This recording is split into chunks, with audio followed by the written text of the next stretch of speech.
Bueno, bienvenidas.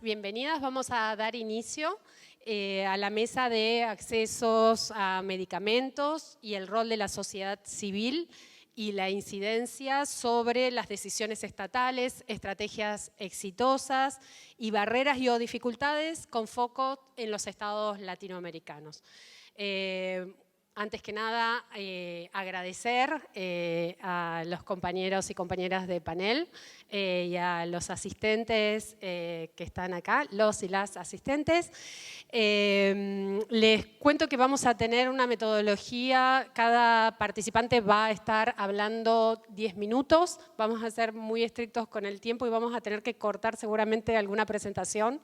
Y va a ser muy molesto y muy incómodo, pero bueno, queríamos antes que nada, bueno, celebrar este espacio también, súper importante en el marco de discusiones también que se están dando en el ámbito global sobre un futuro tratado pandémico que va a tener mucho que ver con la propiedad intelectual y con las barreras que se enfrenta la población para acceder al derecho y sobre todo a lo que es tecnología sanitaria, así que van a tener aquí la presencia de expertas y expertos hablándonos del tema y sobre todo qué es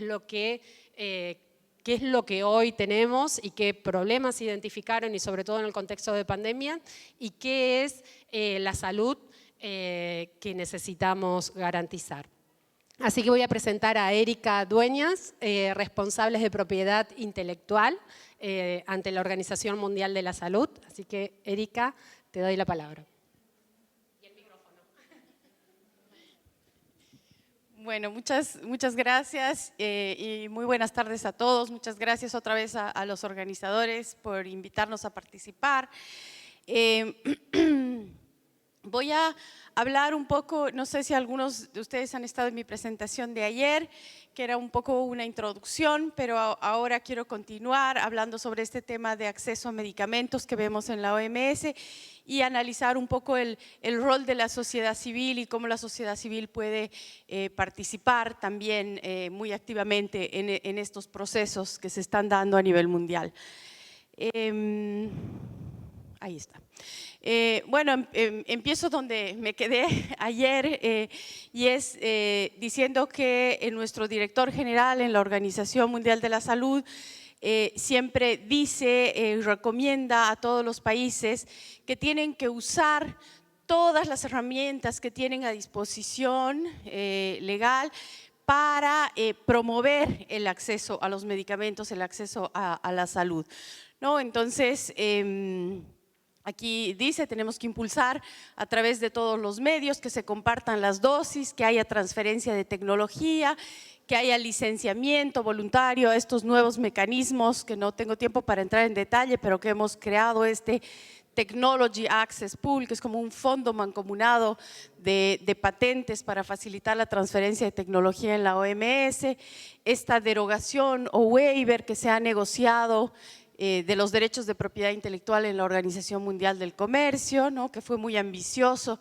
y muy importante cuando lo presentaron Sudáfrica y la India, pero que terminó después de mucho tiempo de negociación en algo muy light o muy débil, ¿no?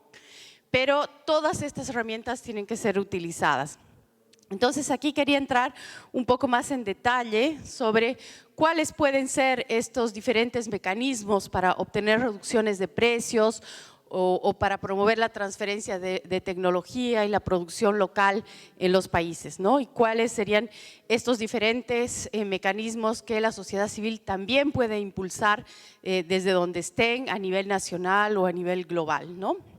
Entonces, por ejemplo, si queremos lograr precios más bajos o transferencia de tecnología para que otros productores ayuden a fabricar medicamentos u otras tecnologías, necesitamos, por ejemplo, un mecanismo sería promover estas economías de escala. Lo que hacemos mucho en la región a nivel de la OPS, por ejemplo, es las compras conjuntas y negociaciones de precios, ¿no?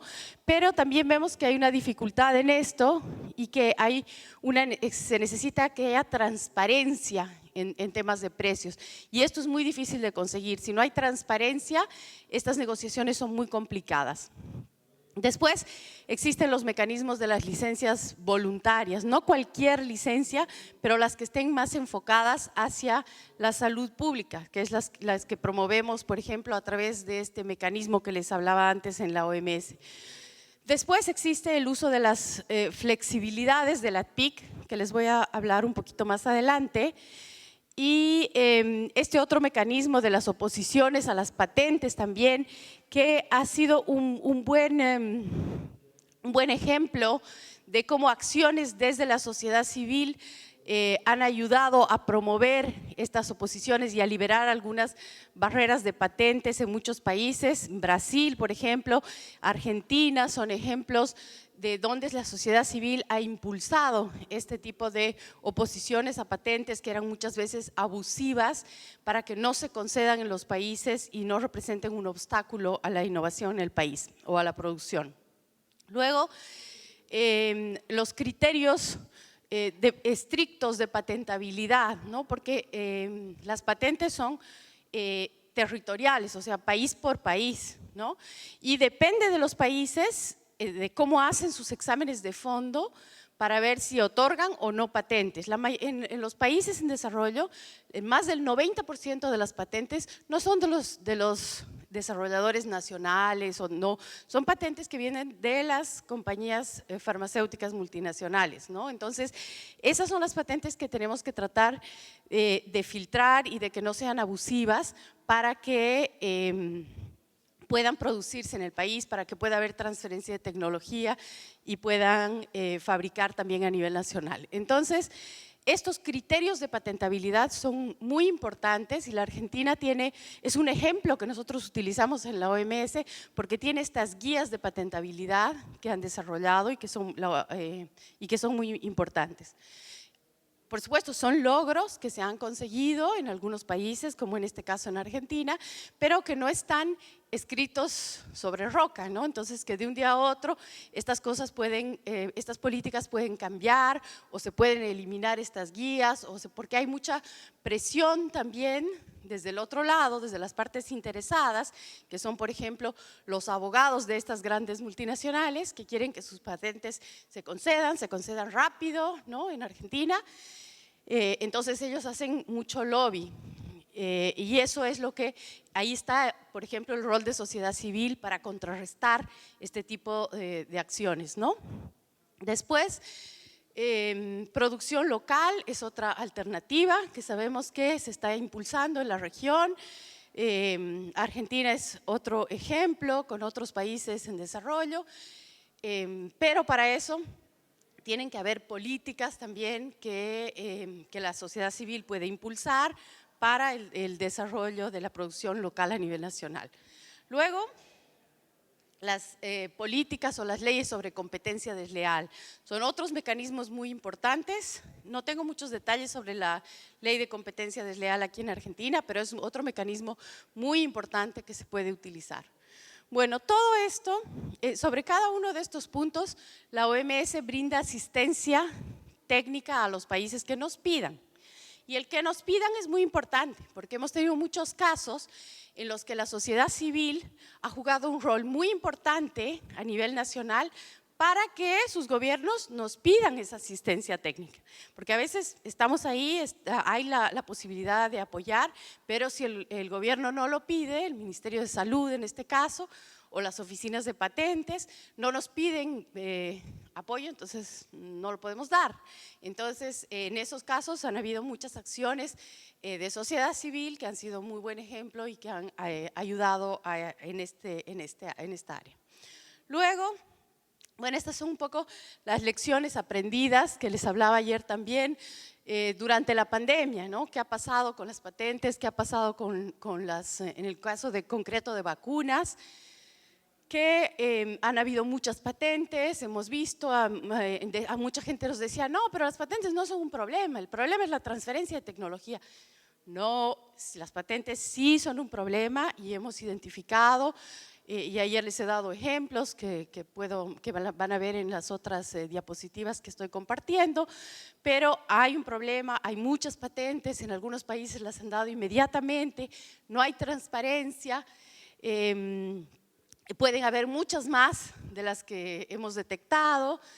Y después, ¿qué pasa con las licencias? Bueno, hemos tenido claramente graves problemas durante la pandemia porque las compañías que supuestamente tienen que dar estas licencias, no a cambio de nada, ¿no? A cambio de royalties, de regalías, de pagos, no han querido dar estas licencias. Es lo que ha pasado con las principales vacunas, con los principales medicamentos. Algunas han dado licencias, pero solamente a los países más pobres que no tienen la capacidad de producción. En general, todos los países de América Latina están excluidos de las licencias. Conclusión, no hay quien pueda producir a mayor escala. Entonces, ha sido un gran problema. No han habido licencias voluntarias eficaces. Luego, entonces, ¿cuál es el llamado que estamos haciendo ahora? Y como lo decía Natalia, un minuto, gracias, me queda una. Entonces, la OMS hace este llamado ahora a todos los financiadores de investigación y desarrollo de tecnologías médicas, en particular del sector público, para que promuevan esta innovación y faciliten el acceso a la propiedad intelectual, al know-how, a los datos clínicos, para desarrollar estas nuevas tecnologías. Y un tema muy importante es ese segundo, que incluyan disposiciones concretas en los acuerdos, porque muchas veces firman acuerdos para desarrollar vacunas o para desarrollar medicamentos, pero no incluyen, no ven hacia adelante y no incluyen disposiciones de acceso en estos acuerdos. Y cuando ya el producto está terminado, desarrollado, probado y quieren llevar al mercado, dicen, ah, no, ahí la compañía tiene todos los derechos, la compañía que ha desarrollado tiene todos los derechos. ¿Cómo? Y si sabíamos que habían fondos públicos que se habían invertido y todo, ¿por qué ahora no hay acceso? Entonces, es porque no han incluido estas disposiciones. Entonces, estos son el tipo de cosas que tenemos que promover y asegurar que todos estos resultados sean de libre acceso. Y para terminar, sobre este acuerdo de los ADPIC rápidamente, que es el acuerdo de la Organización Mundial de Comercio sobre propiedad intelectual, que son básicamente estándares mínimos que todos los países que firman, que son miembros de la OMS tienen que cumplir, pero que tienen que adaptar a nivel nacional en sus legislaciones y que contienen incentivos también para la innovación, pero al mismo tiempo para el uso de las invenciones, ¿no? Entonces, ahí existen unos mecanismos que llamamos unas salvaguardias de salud pública, que llamamos las flexibilidades, y esas flexibilidades tienen que ser utilizadas por los países y en general no se utilizan mucho. Y esta sí es la última. Esta es la lista de las flexibilidades y otra vez la OMS proporciona asistencia técnica para la implementación de estas flexibilidades a todos los países que piden, ¿no? Y hay muchas experiencias, les voy a dejar todas las otras diapositivas que están ahí con ejemplos de cómo se han utilizado en otros países y van a ver que en muchos casos estas iniciativas de licencias obligatorias y todo esto han nacido desde la sociedad civil. Entonces, de ahí la importancia del rol. Muchas gracias. Muy bien. Muchísimas gracias, Erika. Bueno, hoy voy a presentar a Javier Jurkade Belok. Es coordinador ejecutivo de la plataforma de VIH 2025 y miembro de la Junta de Fondo Mundial de SIDA, tuberculosis y malaria y un montón más de adscripciones y afiliaciones. ¿Y la presentación?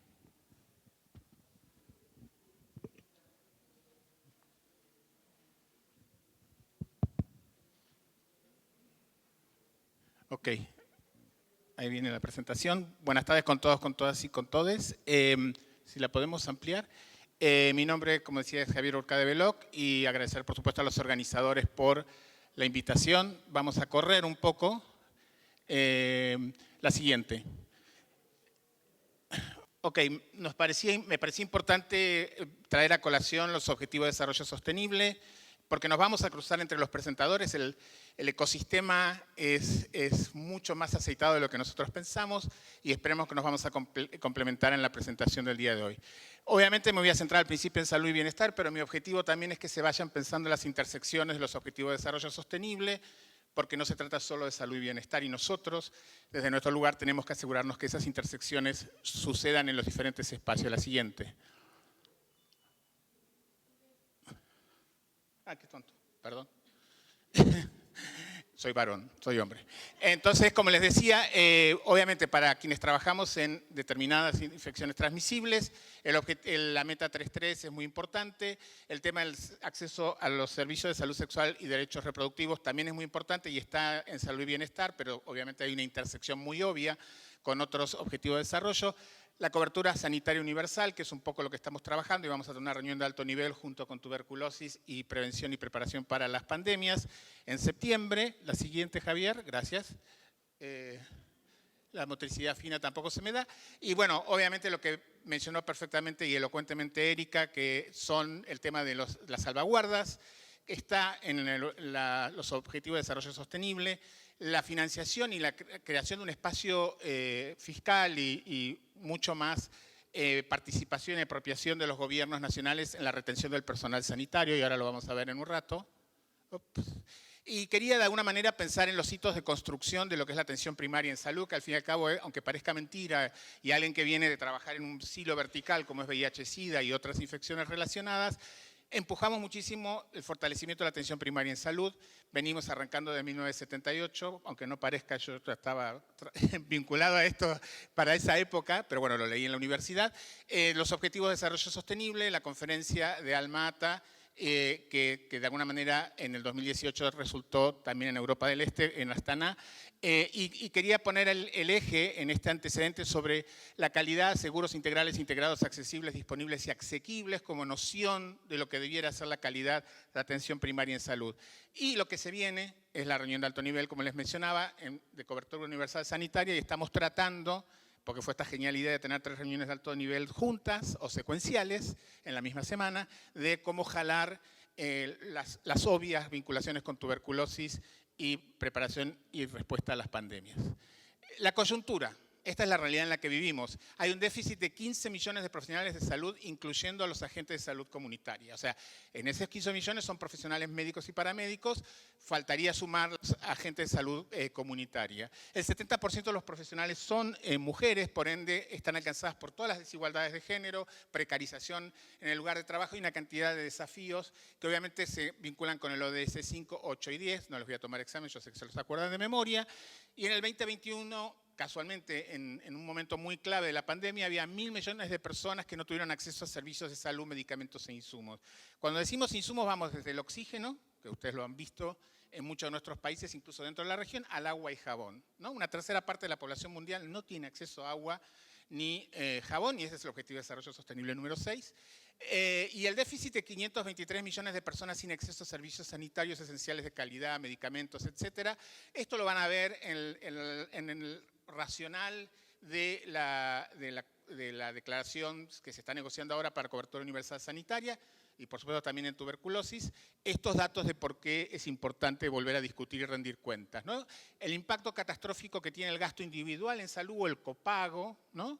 La cápita, como lo quieran llamar, no dejar a nadie atrás, es un concepto que ya viene en la reunión de alto nivel de cobertura universal 2019 y se va a seguir viendo ahora, ese es el ODS 8. Y por supuesto el COVID-19 que nos demostró que no existen los sistemas de salud resilientes ni en el norte ni en el sur global, y el cambio climático, ¿no? Hay gente que todavía cree que el calentamiento global y el cambio climático es un mito y nada tiene que ver con la salud, y cada vez vamos a necesitar más biólogos y entomólogos para prepararnos para la zoonosis o la próxima pandemia. Desde la experiencia de 40 años trabajando en la respuesta al VIH-Sida, yo 40 años no, solo 36, hay cuestiones que son muy emblemáticas y que lo mencionaba un poco Erika y que tiene que ver con otros temas de salud transmisibles. Es la necesidad de la investigación y desarrollo de nuevos medicamentos, nuevos antirretrovirales para nuevos esquemas que respondan a la mutación del virus. Estamos hablando de antirretrovirales para el VIH. Lo que aprendimos a mediados de los 90, que 1, 2, 3 cócteles no eran suficientes porque el virus mutaba, podía haber problemas de adherencia o faltante de medicamentos. Entonces, hoy tenemos una caja de herramientas súper complejas de antirretrovirales Tenemos esquemas más simples, amigables y accesibles. Ahí hay una escuela de cómo lograr que las personas sean adherentes al tratamiento. O tenemos personas hipertensas que no toman una pastilla al día. Imagínense las personas que llevamos viviendo con VIH más de 3 décadas. La investigación y desarrollo de nuevas tecnologías médicas, el diagnóstico con las pruebas rápidas y autopruebas. Ahora con el COVID de golpe todos descubrimos que necesitábamos llegar a un diagnóstico a veces sin pasar por un bioquímico, que era importante. Bueno, con el VIH lo viene siendo. Tenemos que reducir el número de personas que no conocen su serología, entonces promover la autoprueba, el monitoreo y medición de la resistencia viral, la profilaxis preexposición, que no es nada nuevo en otros temas de salud, como la malaria, por ejemplo, pero en este caso en particular, ahora estamos con el acceso a la profilaxis preexposición oral y se está discutiendo, y ahí hay un tema de licenciamiento y de acuerdo con el laboratorio, la de lo que sería long acting de larga duración, y ahí ha tenido que ver el mecanismo mancomunado de patentes, MPP, que mencionaba Erika hace un rato, la profilaxis posexposición y la noción de indetectable es igual a intransmisible, que también lo descubrimos con el COVID y todo lo demás, y es que cuando uno no tiene carga viral, evidentemente la capacidad de transmitir a otro es prácticamente imposible. Entonces, murió acá. Rápidamente, las barreras estructurales para el acceso a los medicamentos son estigma, discriminación y criminalización, la pandemia del odio que justo escuché en la sesión anterior, pero que vemos algunos síntomas recientemente con lo que pasó en Uganda y los países de alrededor. La accesibilidad, precios y genéricos, no voy a repetir lo que Erika tan elocuentemente nos contó. La escala, el poder de negociación y la capacidad de manufactura local, que no debe ser una excusa con el tema de las patentes, pero pensemos en Costa Rica, en Uruguay, que es lo que pasa cuando tienen que salir a comprar PCR para VIH, como puede ser PCR para COVID, no tiene la misma capacidad, el músculo de negociación que tiene Argentina, Brasil o México. Y eso es un tema que no debemos soslayar. La demanda, sociedad civil y comunidades de personas viviendo con VIH y población clave del VIH ha sido muy importante en generar la demanda para el acceso a las nuevas tecnologías y la cantidad suficiente de medicamentos para saturar.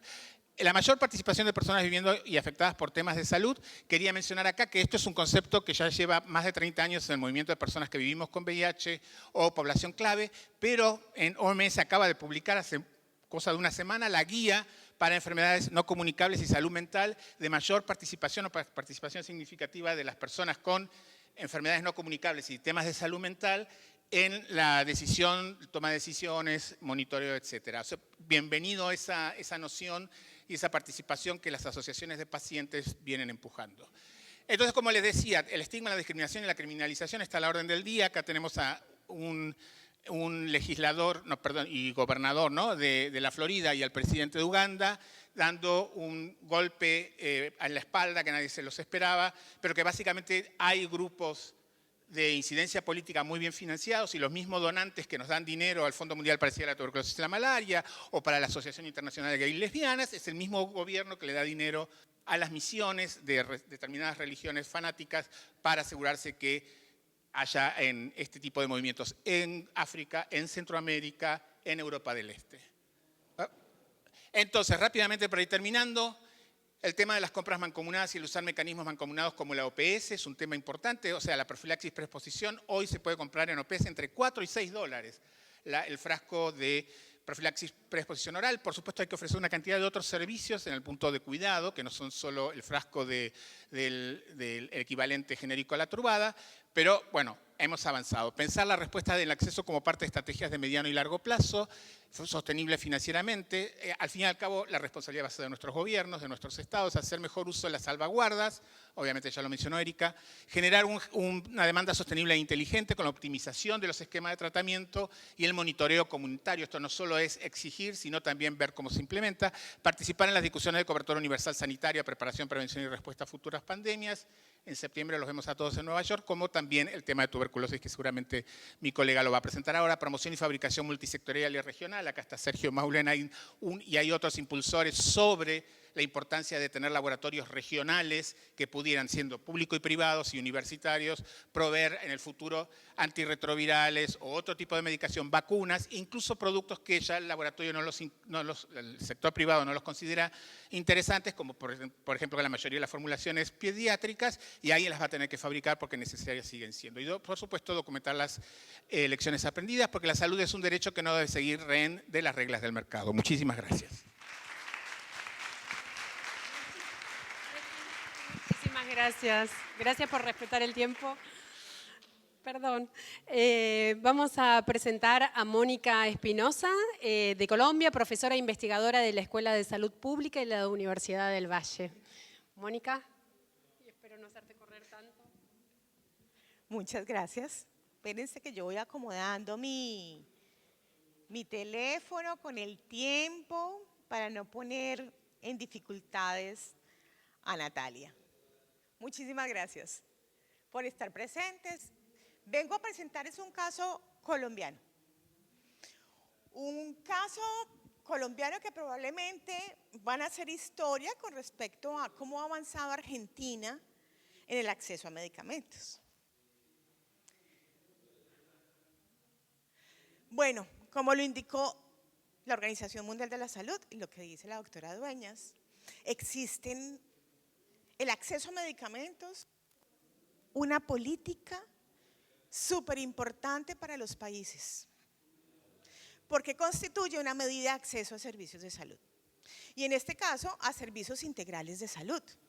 Según OMS, no solamente existen muchas razones de esas dificultades de acceso a servicios de salud y principalmente está centrado pues, en los gobiernos, en los recursos que tienen los diferentes sistemas de salud, en el acceso y la cobertura universal que tienen esos servicios de salud de estos países para cubrir a sus poblaciones.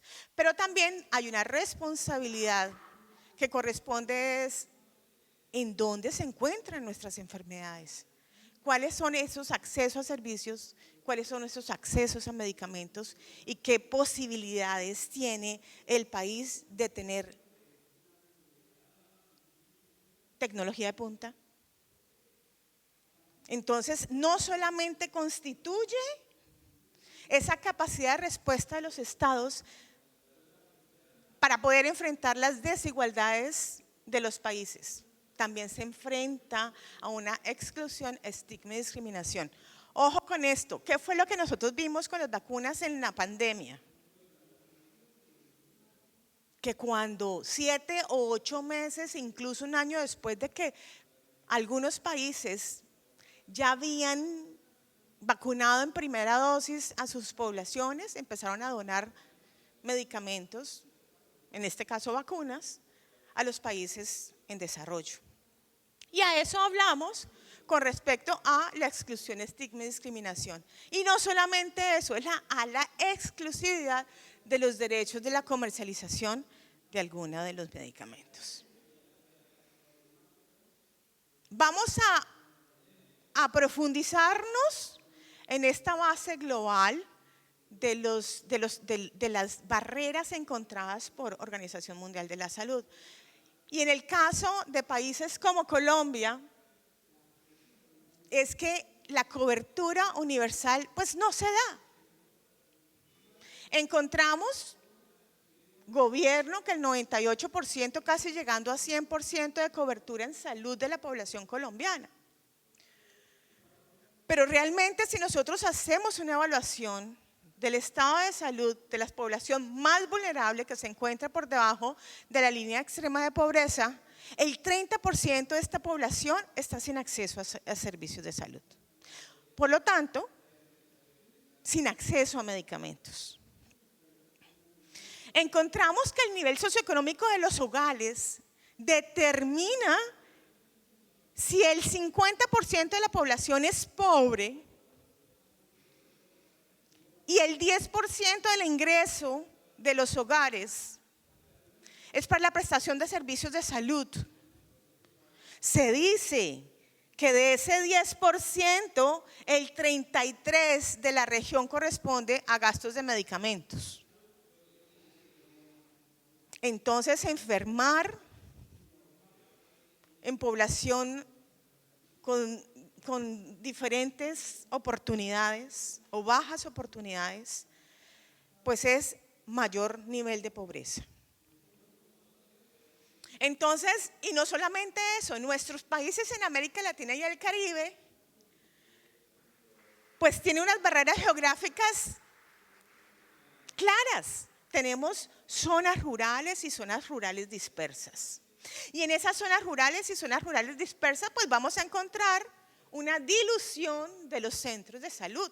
Por lo tanto, no solamente vamos a tener barreras de atención, sino también barreras de prescripción de medicamentos.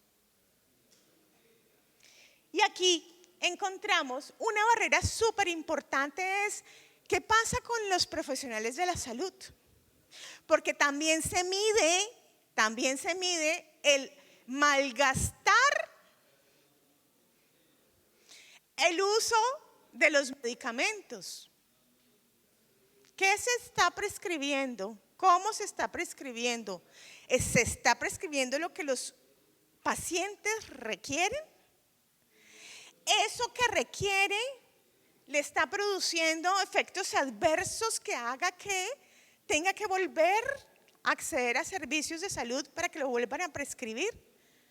¿Dónde está el conocimiento de nuestros profesionales de la salud? Que permite que podamos tener una prestación sin retrocesos, una medicación sin retrocesos. Los recursos financiados de los sistemas de América Latina y del Caribe son limitados. Son limitados con dificultades de patentes, principalmente por los recursos. Pero también tenemos unas dificultades de la prestación de los servicios en la entrega de medicamentos, porque muchas veces esos servicios de salud no cubren la totalidad de los medicamentos. Si bien tenemos un plan obligatorio que nos da todos los medicamentos, al momento donde los pacientes van a pedir sus medicamentos, no son entregados en su totalidad. Y aquí vuelve y juega el gasto de bolsillo.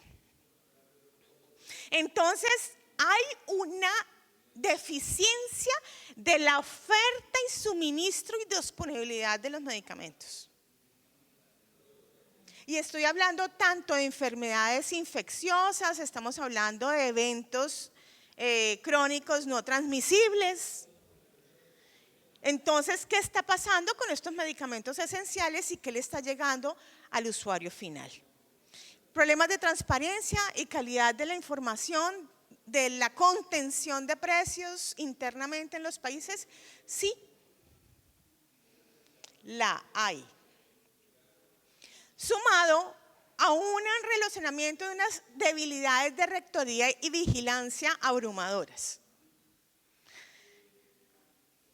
Y es así como, les cuento, viendo este panorama colombiano, vamos a mirar el caso de éxito del apalancamiento e impulso de sociedad civil en el TLC, el libre tratado. El Tratado de Libre Comercio que tiene Colombia con Estados Unidos.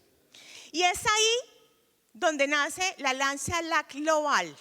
En el caso colombiano se encuentra una institución que es la Misión Salud, inició desde el 2002. Es una coalición de organizaciones de base comunitaria, organizadas. Es sociedad civil, se unen con otras organizaciones de sociedad civil de América Latina, el Caribe y Europa. Cuando le dicen a Colombia, oiga, Colombia, van a firmar un tratado de libre comercio con Estados Unidos. Entonces dicen, esta es la oportunidad para mirar el acceso a medicamentos. Y es ahí donde hacen presencia las organizaciones de base comunitaria. Se unen Colombia y Perú. Y lo que hacen principalmente es tratar de que los pactos y acuerdos que estableció la Organización Mundial de la Salud prevalecieran en el tratado y no fueran ser cambiadas. ¿Y qué quiere decir eso?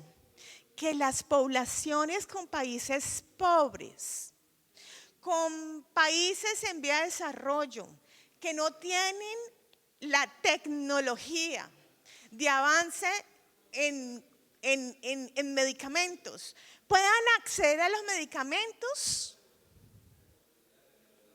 que no vaya en contra de la salud pública poblacional. Y es así como la sociedad civil no solamente apalanca el proceso de este libre tratado, sino que también a partir del 2012 esa alianza empieza a hacer un seguimiento de los acuerdos del Tratado de Libre Comercio en Medicamentos con Estados Unidos para mirar que esos acuerdos continúen, prevalezcan para que las poblaciones puedan acceder a los medicamentos con tecnología.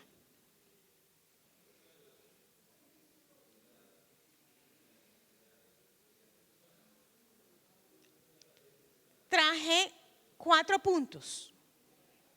Esos 4 puntos de conclusión van dirigidos ¿a qué? A las transformaciones que ha tenido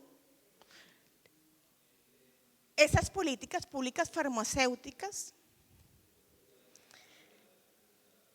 el poder continuar luchando para que los medicamentos genéricos en países como los nuestros sigan avanzando de la mano con los gobiernos, con el desarrollo farmacéutico de los gobiernos. Entonces, principalmente es la protección de los derechos, sí. Derechos de protección intelectual, sí. Que refleje a la sociedad, que vea cuál es el balance de oportunidad tanto para los creadores, pero también el derecho de uso de los medicamentos de punta para las poblaciones. La academia está llamada a hacer proyectos de investigación que se basen en el incumplimiento de los acuerdos. ¿Cuáles son los acuerdos que hizo el país? ¿Cuáles son las patentes que llegan? ¿A cuánta población está beneficiando? ¿Cuáles son los efectos de los medicamentos en las poblaciones? ¿Cómo disminuir esa falta de normatividad interna en nuestros países? En el caso de Colombia, vamos avanzando. Avanzamos hace 6 años en la contención de precios a medicamentos. No se tenían antes. Actualmente ya se tiene. ¿Por qué? Por normatividad. ¿Y qué pasa con aquel personal que después de sacar la normatividad, cómo la está aplicando? Todo esto con el fortalecimiento de educación de pacientes y consumidores. Primero, es importante que nuestros pacientes sean educados junto con profesionales de la salud que se diluyen en la prescripción sin el conocimiento de los medicamentos. Muchas gracias. Gracias, Moni. Bueno, vamos a presentar a Fernanda Méndez, presidenta de Médicos Sin Fronteras.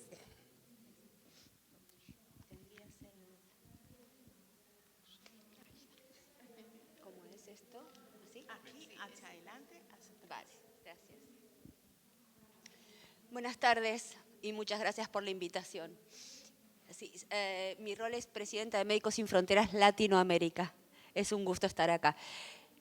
En relación a nuestra experiencia en Médicos Sin Fronteras de 25 años, en lo que es el acceso a medicamentos, vacunas y tratamientos, espero poder dar la otra voz, que es la voz del terreno. Y voy a comenzar con las palabras de James Orbinski, fue nuestro presidente en el año 1999 cuando se nos otorgó el Premio Nobel de la Paz. Lo que demandamos como un movimiento de la sociedad civil es cambio y no caridad. Somos una organización humanitaria internacional sin fines de lucro. Médicos Sin Fronteras brinda atención médica a poblaciones víctimas de conflictos naturales, de desastres naturales, de conflictos armados, epidemias, pandemias y enfermedades olvidadas. Obviamente no hacemos discriminación por etnia, religión o ideología política y nuestros principios mandatorios son la independencia, la imparcialidad y la neutralidad. Tenemos presencia en más de 70 países con más de 460 proyectos médico-humanitarios. Pero la atención médica no es suficiente. Por eso, en 1999, que fue el mismo año del Premio Nobel de la Paz, Médicos Sin Fronteras creó la campaña de acceso a medicamentos, CAME, con el objetivo de mejorar las tecnologías existentes en medicamentos, en diagnóstico y vacunas, y estimular el desarrollo de las herramientas que fueran asequibles y que necesitáramos en Médicos Sin Fronteras para dar la mejor atención a nuestros pacientes. Hubo momentos claves en la creación de CAME. Estábamos en el apogeo de la pandemia del VIH. Los tratamientos que eran efectivos con antirretrovirales no estaban siendo accesibles para las poblaciones y para los países, de bajos recursos. Sin embargo, los países de altos recursos sí tenían acceso a esta medicación. CAME creó nexos y lazos con pacientes, con personas viviendo con VIH y con activistas de salud, y nos hemos movilizado juntos para generar la presión política que condujo finalmente a la reducción del precio de los antirretrovirales y al acceso de millones de personas. En este momento, en el año 2000, estábamos en un contexto puntualmente en Sudáfrica, donde había acabado el apartheid, donde había un aumento alarmante de casos de personas con VIH y que morían debido al SIDA. Estos países, muchos de los cuales, lo siento, muchos de los cuales negaban, y he trabajado en alguno de estos países, negaban no solamente la existencia del VIH, sino cuando admitían la existencia del virus, negaban que el VIH produjera SIDA. Gracias. En esa década, en ese año, el presidente Nelson Mandela pide anular patentes y obtener antirretrovirales genéricos asequibles, a lo que la industria farmacéutica presenta una demanda en contra del presidente Nelson Mandela. Esto crea indignación a nivel internacional y evidentemente los activistas en salud se movilizan en contra de esta medida. Médicos Sin Fronteras abre en este año la primera clínica que da atención a personas viviendo con VIH, que evidentemente se imaginarán que se abarrotó en los primeros semanas de atención. Y sí teníamos antirretrovirales para dar a nuestros pacientes. Los grupos de personas viviendo con VIH, que se convirtieron en fuertes activistas, influyeron a Médicos Sin Fronteras y comenzó a fortalecerse la alianza con ellos. Pero ¿cómo hacíamos entonces, me preguntarán, para ingresar los antirretrovirales a países donde estaba prohibido? Lo hacíamos clandestinamente, los entrábamos ilegalmente al país. Y esto lo puede comentar, estas son las palabras del coordinador del programa de Médicos Sin Fronteras de VIH y tuberculosis en Ciudad del Cabo. Los entrábamos ilegalmente porque esa era nuestra estrategia, tratar para demostrar que funcionaban. Eran antirretrovirales genéricos, funcionaban. Y esto es lo que hicimos, los entramos de forma ilegal. La consecuencia de esta campaña y de esta movilización, tanto de la sociedad civil como de la CAME, concluyó en que se removiera la denuncia en contra del presidente Nelson Mandela, que se lanzara los antirretrovirales, que el precio histórico de $1 por día, que era lo que ofrecía Médicos Sin Fronteras, aumentara la voluntad política del tratamiento del VIH en los países en desarrollo. Gracias a la competencia de los fabricantes de genéricos, hemos pasado de hace 20 años un costo de $10.000 por año el tratamiento a $100 por año. Derribar barreras es lo que hemos hecho a través de toda esta campaña. Queremos que haya medicamentos, queremos que haya métodos de diagnóstico, queremos que haya vacunas accesibles y disponibles para todas las personas en todas partes del mundo. A través de la CAME queremos derribar estas barreras y queremos que todos tengan el mismo derecho a medicamentos disponibles, asequibles y que estén adecuados tanto a las personas como a los contextos donde viven estas personas.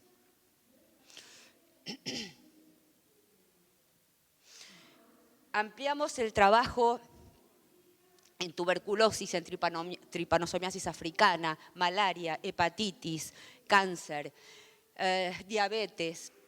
Y con los fondos que se entregó a Médicos Sin Fronteras del Premio Nobel de la Paz, contribuimos a la creación del DNDi,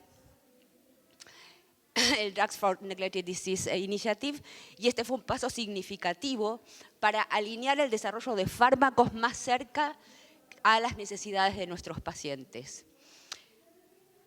Todo esto, creo que lo más importante es que hemos puesto sobre la mesa y en la agenda política esta problemática. Y la solución es brindar beneficios a las personas que atendemos, reducir los precios, ampliar las opciones de tratamiento, de diagnósticos y de vacunas. Un ejemplo próximo de las actividades de advocacy y con la sociedad civil que desarrollamos en Médicos Sin Fronteras fue la campaña Sin Patentes en Pandemia. La pandemia del COVID-19 exacerbó esta desigualdad existente previamente en relación al acceso a herramientas médicas para dar asistencia a personas, en este caso con COVID-19. Y esto marcaba la diferencia entre la vida y la muerte.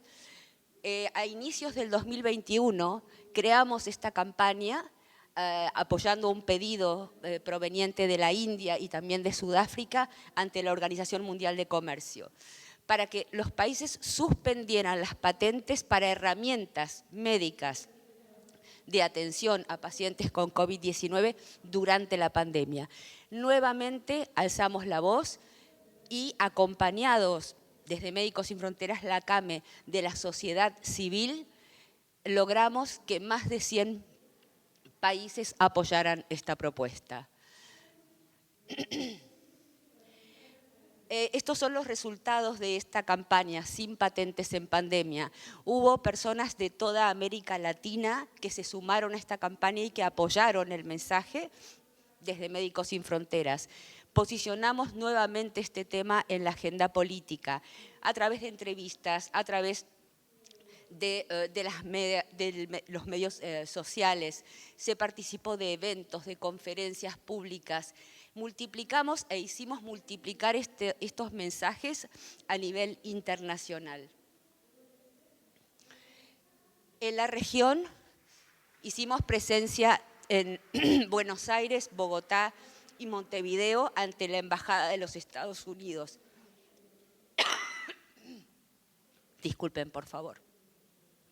Para pedir al gobierno que incrementara la presión a favor de la exención de negociaciones. Fuimos a los ministerios de salud en Bogotá y al Ministerio de Salud Pública en Montevideo para reclamar a ambos gobiernos que se pronuncien a favor de la propuesta. Muchas gracias. ¿Tengo unos segundos más? ¿Sí? A nivel personal,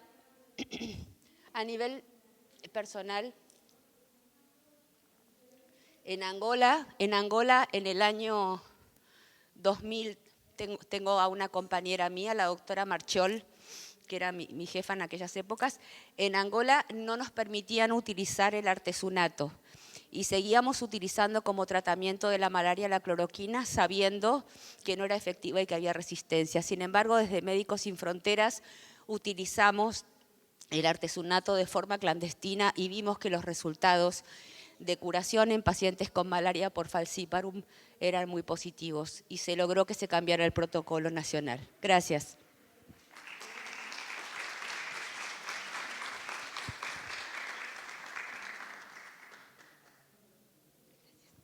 Muchísimas gracias. La verdad que aprendimos un montón, sobre todo porque tienen diagnósticos muy claros y sobre todo tienen también el cómo, ¿no? Y el camino, me parece que eso es algo también a rescatar de lo que dijeron.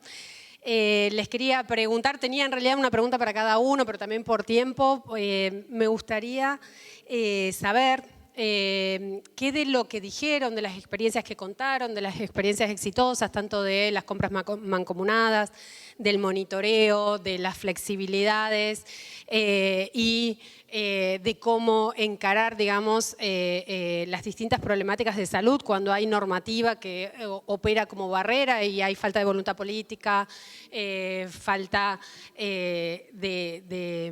sobre todo porque están operando estos determinantes legales que operan realmente como constriñen una política pública soberana aún en países que quieren tener una política progresista en términos de derechos. Así que les quería preguntar qué les parece de lo que dijeron, puede estar o debería estar sí o sí incorporado en el tratado pandémico o en la modificación del reglamento sanitario internacional o en la discusión que se está dando en el foro de alto nivel, ¿no? Que son instrumentos que también lo relevante de estos instrumentos que se están discutiendo por actores sanitarios y no por actores económicos, ¿no? Y sacamos un poquito la discusión de la Organización Mundial del Comercio que tanto determina nuestras políticas soberanas. Así que no sé quién quiere empezar, pero de lo que dijeron, o sea, qué factibilidades y posibilidades se encuentran en el tratado. Y si tenemos tiempo también nos gustaría que vayan preparando alguna pregunta por parte del público. No sé quién empieza.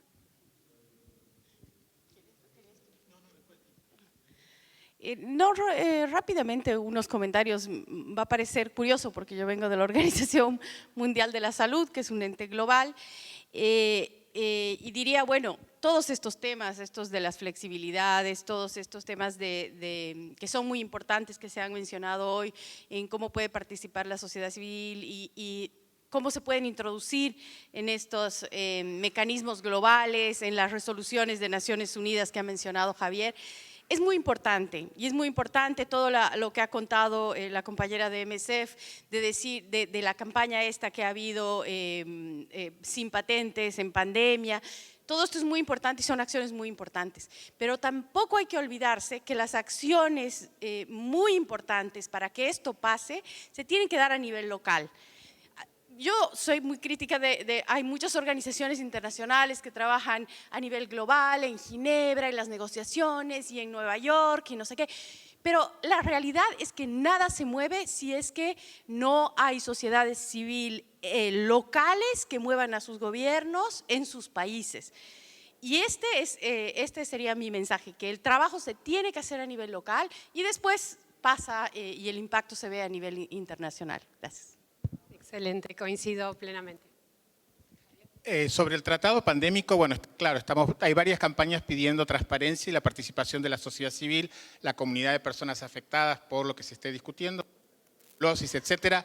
Es muy engorroso llegar a Nueva York, que se autorice todo eso, entonces hay una presión sobre el presidente de la Asamblea General, el secretario general, a OMS le toca todo, desde la muerte de Kennedy hasta responsable de todo. También le estamos pidiendo a OMS que facilite el acceso de las comunidades a las negociaciones del tratado, participación en el fondo pandémico, etcétera. O sea, hay para una presentación aparte. Y rápidamente decirles que la lección que hemos aprendido, y lo mencionaba la colega de Médicos Sin Fronteras, sobre el VIH-Sida y otros temas de salud, tuberculosis es otro ejemplo emergente, es que la movilización de las personas que viven o están afectadas por esa cuestión de salud, y esperemos que ahora sean las no comunicables y salud mental, son las que van a hacer la diferencia. Son las que, como decía Erika, en los países van a presionar, salir a cortar las calles, ¿no? Salir del mundo para llegar a las calles, y el ministro de Finanzas, de Economía y el presidente o presidenta de la Nación se ocupen de la salud de sus ciudadanos. Gracias. Bueno, adicionalmente a lo que dice Javier, de participación de la sociedad civil en estos espacios de toma de decisiones, es definitivamente una sociedad empoderada que hace seguimiento, monitoreo y vigilancia, que eso permitirá que continúen el seguimiento de los acuerdos llegados. Bueno, por mi parte, Javier, tenés toda la razón. Y creo que en mi experiencia como médica ha sido mucho más satisfactoria con el apoyo de la sociedad civil, con el apoyo de las personas viviendo con VIH, en las conferencias que se hacían en países con altas tasas de prevalencia. Quienes tenían la voz y el voto no éramos los Médicos Sin Fronteras, eran las propias personas y familiares de quienes vivían con VIH y lograban objetivos.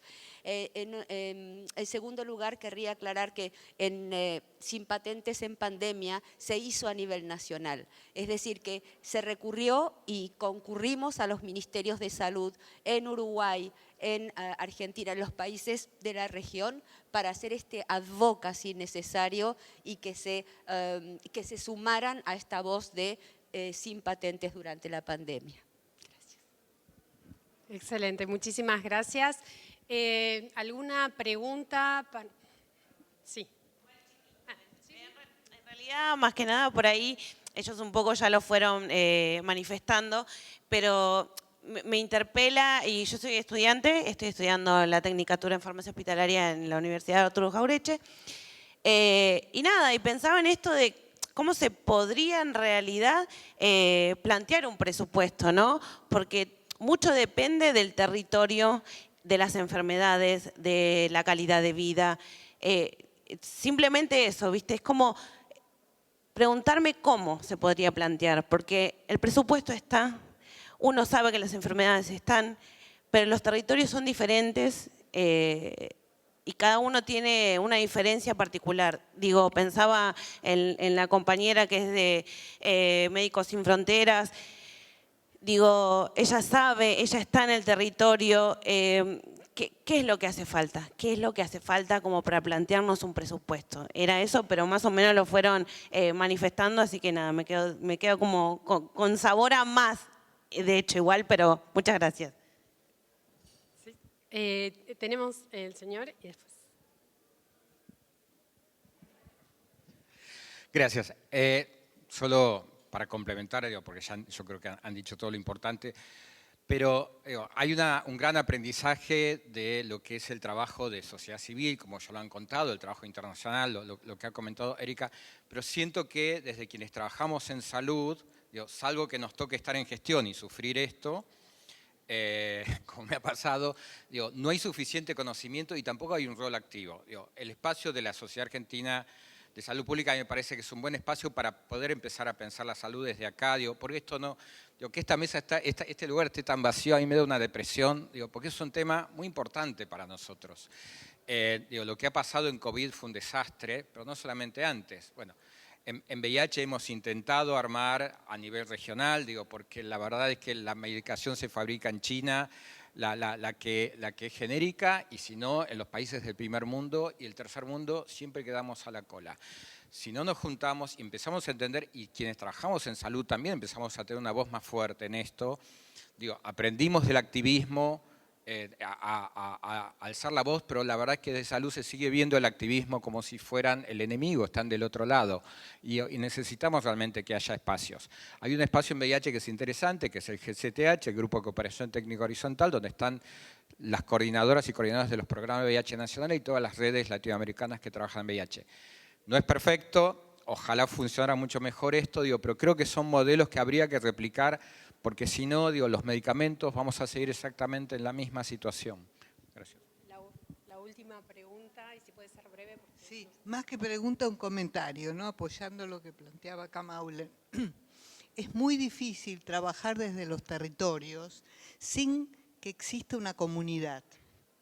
Y la comunidad no se forma en general a través de una demanda general, como puede ser lo de las vacunas y el derecho al acceso de eliminación de las patentes. Hubo movidas de organizaciones, en la Argentina hubo 20 organizaciones que trabajaron, hicieron una serie de planteamientos, pero después no existió más este tema. Aparentemente la Organización Mundial del Comercio, después de la asamblea, dijo que sí, que bueno, que había posibilidad, porque ya no les interesaba más, porque ya cambiaba el virus. Entonces fue todo como un arreglo donde todos nos pusimos contentos con respecto a este tema, pero es muy difícil generar. Una cosa es qué pasa con el grupo de la diversidad sexual y lo que fue la epidemia. Ahí existía un grupo, había organizaciones, había activistas, había luchas en función de derechos que no solo era el tema de la vacuna, tuvo que ver también con el matrimonio igualitario, con una serie de peleas. Ese es el problema, que la gente cuando tiene la enfermedad se plantea, bueno, ¿qué pasa? Pero cuando está enferma es difícil que se movilice. Bueno, eso solo. ¿Cómo generamos comunidad en relación a temáticas de salud-enfermedad? Bueno, muchísimas gracias. Creo que justamente tiene que ver también con otra de las preguntas, es necesario generar una masa crítica también de profesionales comprometidos. Terminamos con esto, finalmente quería como retomar el rol también que tiene la Corte Constitucional en Colombia para que pueda también destrabar temas y el rol del Poder Judicial en la garantía de acceso a la salud con un criterio amplio, integral, de calidad y de calidez. Y finalmente, bueno, quería terminar con la frase de Ramón Carrillo, que construyó nuestro sistema de salud: solo sirven las conquistas científicas si estas son accesibles al pueblo, ¿no? Y eso me parece que el espíritu también de las conversaciones que tuvimos acá. Disculpen lo acotado, la verdad que cada uno era para hablar y escucharlo y preguntarle un montón más. Gracias.